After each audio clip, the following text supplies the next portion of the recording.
जय श्री कुल देवता। चंद्रमा हमारे मन, स्वास्थ्य और जीवन संतुलन के स्वामी हैं। चंद्र ग्रहण के दिन उनके जप और स्तुति पाठ अनेक गुना फलदायी माने गए हैं। शास्त्रों में कहा गया है कि चंद्रमा के इन 108 दिव्य नामों का पाठ विशेषकर चंद्र ग्रहण के दिन 3 बार करने से कुलदोष, पितृदोष, मानसिक अशांति, रोग और जीवन के संकटों का नाश होता है और घर परिवार में सुख शांति का वास होता है। आज इस चंद्र ग्रहण के पावन अवसर पर श्रद्धापूर्वक यह 108 नाम सुने और चंद्रदेव की कृपा प्राप्त करें। श्री चंद्राष्टोत्तर शतनामावलिः। ओम चंद्राय नमः। ओम अमृतमयाय नमः। ओम श्वेताय नमः। ओम विधवे नमः। ओम विमलरूपवते नमः। ओम विशालमंडलाय नमः। ओम श्रीमते नमः। ओम पीयूषकिरणकारिणे नमः। ओम द्विजराजाय नमः। ओम शशधराय नमः। ओम शशिने नमः। ओम शिवशिरोगृहाय नमः। ओम क्षीराब्धितनयाय नमः। ओम दिव्याय नमः। ओम महात्मने नमः। ओम अमृतवर्षणाय नमः। ओम रात्रिनाथाय नमः। ओम ध्वान्तहर्त्रे नमः। ओम निर्मलाय नमः। ओम लोकलोचनाय नमः। ओम चक्षुषे नमः। ओम आह्लादजनकाय नमः। ओम तारापतये नमः। ओम अखंडिताय नमः। ओम षोडशात्मने नमः। ओम कलानाथाय नमः। ओम मदनाय नमः। ओम कामवल्लभाय नमः। ओम हंसस्वामिने नमः। ओम क्षीणवृद्धाय नमः। ओम गौराय नमः। ओम सततसुंदराय नमः। ओम मनोहराय नमः। ओम देवभोग्याय नमः। ओम ब्रह्मकर्मविवर्धनाय नमः। ओम वेदप्रियाय नमः। ओम वेदकर्मकर्त्रे नमः। ओम हर्त्रे नमः। ओम हराय नमः। ओम हरये नमः। ओम ऊर्ध्ववासिने नमः। ओम निशानाथाय नमः।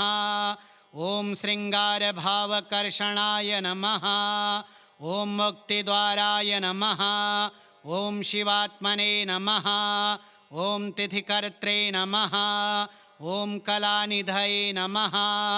ओम औषधीपतये नमः। ओम अब्जाय नमः। ओम सोमाय नमः। ओम जैवात्रिकाय नमः। ओम शुचये नमः। ओम मृगांकाय नमः। ओम ग्लवे नमः। ओम पुण्यनाम्ने नमः। ओम चित्रकर्मणे नमः। ओम सुरार्चिताय नमः। ओम रोहिणीशाय नमः। ओम बुधपित्रे नमः। ओम आत्रेयाय नमः। ओम पुण्यकीर्तकाय नमः। ओम निरामयाय नमः। ओम मंत्ररूपाय नमः। ओम सत्याय नमः। ओम राजसे नमः। ओम धनप्रदाय नमः। ओम सौंदर्यदायकाय नमः। ओम दात्रे नमः। ओम राहुग्रासपराङ्मुखाय नमः। ओम शरण्याय नमः। ओम पार्वती भालभूषणाय नमः। ओम भगवते नमः। ओम पुण्याय नमः। ओम आरण्यप्रियाय नमः। ओम पूर्णाय नमः। ओम पूर्णमण्डलमण्डिताय नमः। ओम हास्यरूपाय नमः। ओम हास्यकर्त्रे नमः। ओम शुद्धाय नमः।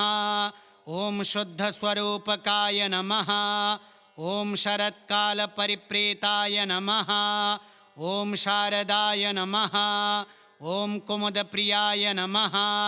ॐ द्युमणये नमः ॐ दक्षजामात्रे नमः ॐ यक्षमारये नमः ॐ पापमोचनाय नमः ॐ इन्दवे नमः ॐ कलङ्कनाशिने नमः ॐ सूर्यसङ्गाय नमः ॐ पण्डिताय नमः ॐ सूर्योद्भूताय नमः ॐ सूर्यगताय नमः ॐ सूर्यप्रियपरपराय नमः ॐ स्निग्धरूपाय नमः ॐ प्रसन्नाय नमः ॐ मुक्ताकर्पूरसुन्दराय नमः ॐ जगदाह्लादसन्दर्शाय नमः ॐ ज्योतिषे नमः ॐ शास्त्रप्रमाणकाय नमः ॐ सूर्याभावदुःखहर्त्रे नमः ॐ वनस्पतिगताय नमः ॐ कृतिने नमः ॐ यज्ञरूपाय नमः ॐ यज्ञभागिने नमः ॐ वैद्याय नमः ॐ विद्याविशारदाय नमः ॐ गौरभानवे नमः ॐ चन्द्राय नमः ॐ अमृतमयाय नमः ॐ श्वेताय नमः ॐ विधवे नमः ॐ विमलरूपवते नमः ॐ विशालमण्डलाय नमः ॐ श्रीमते नमः ॐ पीयूषकिरणकारिणे नमः ॐ द्विजराजाय नमः ॐ शशधराय नमः ॐ शशिने नमः ॐ शिवशिरोगृहाय नमः ॐ क्षीराब्धितनयाय नमः ॐ दिव्याय नमः ॐ महात्मने नमः ॐ अमृतवर्षणाय नमः ॐ रात्रिनाथाय नमः ॐ ध्वान्तहर्त्रे नमः ॐ निर्मलाय नमः ॐ लोकलोचनाय नमः ॐ चक्षुषे नमः ॐ आह्लादजनकाय नमः ॐ तारापतये नमः ॐ अखण्डिताय नमः ॐ षोडशात्मने नमः ॐ कलानाथाय नमः ॐ मदनाय नमः ॐ कामवल्लभाय नमः ॐ हंसस्वामिने नमः ॐ क्षीणवृद्धाय नमः ॐ गौराय नमः ॐ सततसुन्दराय नमः ॐ मनोहराय नमः ॐ देवभोग्याय नमः ॐ ब्रह्मकर्मविवर्धनाय नमः ॐ वेदप्रियाय नमः ॐ वेदकर्मकर्त्रे नमः ॐ हर्त्रे नमः ॐ हराय नमः ॐ हरये नमः ॐ ऊर्ध्ववासिने नमः ॐ निशानाथाय नमः ॐ शृङ्गारभावकर्षणाय नमः ॐ मुक्तिद्वाराय नमः ॐ शिवात्मने नमः ॐ तिथिकर्त्रे नमः ॐ कलानिधये नमः ॐ औषधीपतये नमः ॐ अब्जाय नमः ॐ सोमाय नमः ॐ जैवात्रिकाय नमः ॐ शुचये नमः ॐ मृगाङ्काय नमः ॐ ग्लवे नमः ॐ पुण्यनाम्ने नमः ॐ चित्रकर्मणे नमः ॐ सुरार्चिताय नमः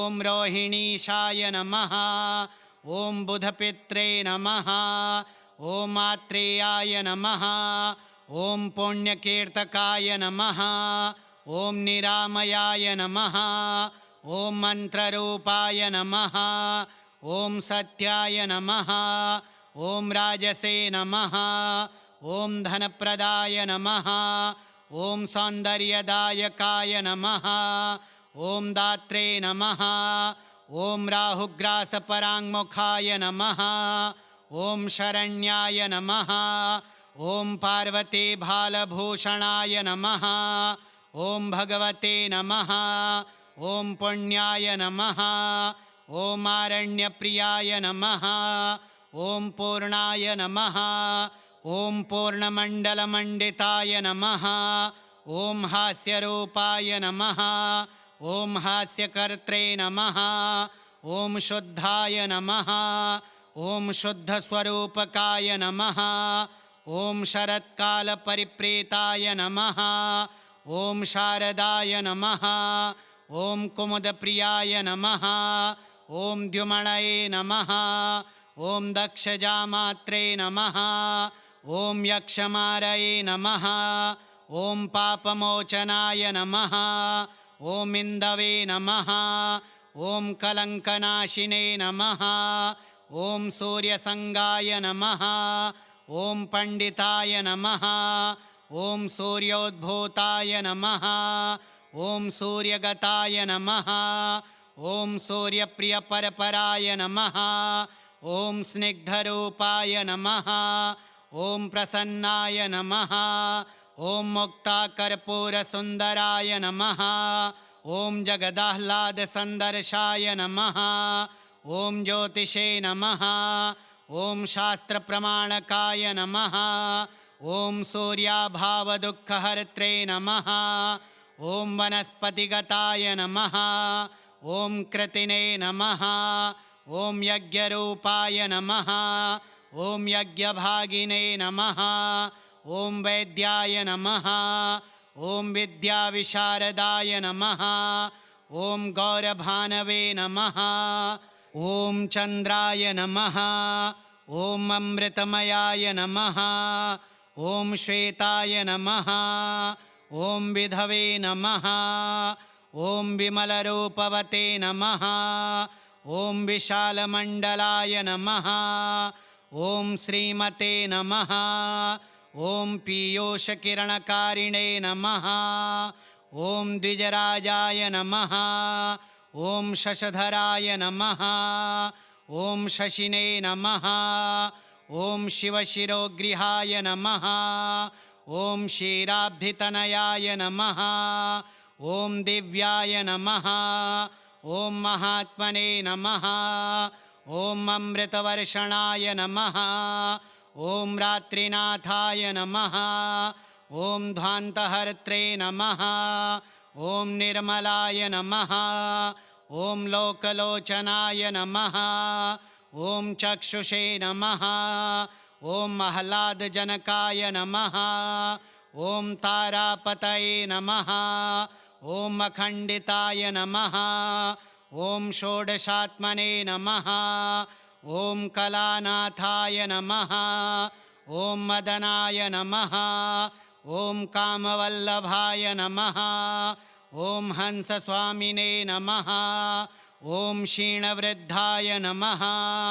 ॐ गौराय नमः ॐ सततसुन्दराय नमः ॐ मनोहराय नमः ॐ देवभोग्याय नमः ॐ ब्रह्मकर्मविवर्धनाय नमः ॐ वेदप्रियाय नमः ॐ वेदकर्मकर्त्रे नमः ॐ हर्त्रे नमः ॐ हराय नमः ॐ हरये नमः ॐ ऊर्ध्ववासिने नमः ॐ निशानाथाय नमः ॐ शृङ्गारभावकर्षणाय नमः ॐ मुक्तिद्वाराय नमः ॐ शिवात्मने नमः ॐ तिथिकर्त्रे नमः ॐ कलानिधये नमः ॐ औषधीपतये नमः ॐ अब्जाय नमः ॐ सोमाय नमः ॐ जैवात्रिकाय नमः ॐ शुचये नमः ॐ मृगाङ्काय नमः ॐ ग्लवे नमः ॐ पुण्यनाम्ने नमः ॐ चित्रकर्मणे नमः ॐ सुरार्चिताय नमः ॐ रोहिणीशाय नमः ॐ बुधपित्रे नमः ॐ आत्रेयाय नमः ॐ पुण्यकीर्तकाय नमः ॐ निरामयाय नमः ॐ मन्त्ररूपाय नमः ॐ सत्याय नमः ॐ राजसे नमः ॐ धनप्रदाय नमः ॐ सौन्दर्यदायकाय नमः ॐ दात्रे नमः ॐ राहुग्रासपराङ्मुखाय नमः ॐ शरण्याय नमः ॐ पार्वतीभालभूषणाय नमः ॐ भगवते नमः ॐ पुण्याय नमः ॐ आरण्यप्रियाय नमः ॐ पूर्णाय नमः ॐ पूर्णमण्डलमण्डिताय नमः ॐ हास्यरूपाय नमः ॐ हास्यकर्त्रे नमः ॐ शुद्धाय नमः ॐ शुद्धस्वरूपकाय नमः ॐ शरत्कालपरिप्रीताय नमः ॐ शारदाय नमः ॐ कुमुदप्रियाय नमः ॐ द्युमणये नमः ॐ दक्षजामात्रे नमः ॐ यक्षमारये नमः ॐ पापमोचनाय नमः ॐ इन्दवे नमः ॐ कलङ्कनाशिने नमः ॐ सूर्यसङ्गाय नमः ॐ पण्डिताय नमः ॐ सूर्योद्भूताय नमः ॐ सूर्यगताय नमः ॐ सूर्यप्रियपरपराय नमः ॐ स्निग्धरूपाय नमः ॐ प्रसन्नाय नमः ॐ मुक्ताकर्पूरसुन्दराय नमः ॐ जगदाह्लादसन्दर्शाय नमः ॐ ज्योतिषे नमः ॐ शास्त्रप्रमाणकाय नमः ॐ सूर्याभावदुःखहर्त्रे नमः ॐ वनस्पतिगताय नमः ॐ कृतिने नमः ॐ यज्ञरूपाय नमः ॐ यज्ञभागिने नमः ॐ वैद्याय नमः ॐ विद्याविशारदाय नमः ॐ गौरभानवे नमः श्रीचन्द्राष्टोत्तरशतनामावलिः श्रीचन्द्रदेवार्पणमस्तु।